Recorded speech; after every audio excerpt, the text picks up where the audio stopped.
Did law just happen, or was it because you had a background and you had to pick it? No, I didn't have to pick it. So my educational career was very unusual. I first went to IIT thinking that anybody who's interested in science should go to IIT. I left it after one semester, partly because I realized that I was not interested in engineering, but my interest was in physics. Partly also because I was very homesick because I had a 2-year-old baby sister whom I was very attached to at that time. After that, I studied economics seriously for a year. I studied physics. I had to leave physics, chemistry, because when I came back from IIT, it was just 3 months before the intermediate exam, and they didn't allow me to take physics, chemistry because I hadn't done the practicals.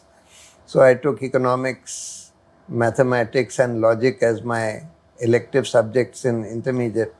And for the first time, when I read Samuelson's book on economics, which was the 8th edition at that time, I found it quite interesting. So I thought that instead of repeating the year with physics, chemistry, mathematics, let me do a BA with economics. And at that time, I got introduced to Bertrand Russell and got interested in philosophy.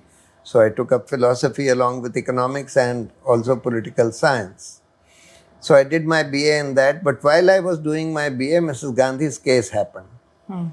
And I attended the hearings in Allahabad as well as in the Supreme Court.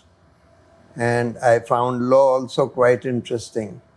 But when I finished my BA, my interest was still much more in philosophy and philosophy of science. I was studying physics on my own, philosophy of physics primarily.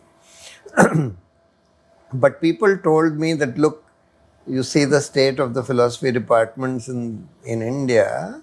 Would you like to become an academic in these universities with these kind of colleagues and students? And I realized that that is true, that there were very few good students or good teachers in philosophy departments in the country.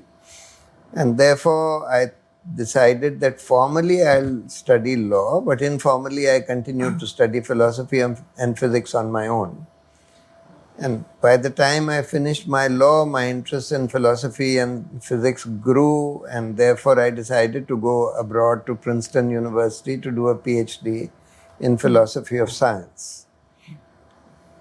It's only after I left that, after completing my master's but not completing my PhD, I came back to India, that I completed my final year exam of law.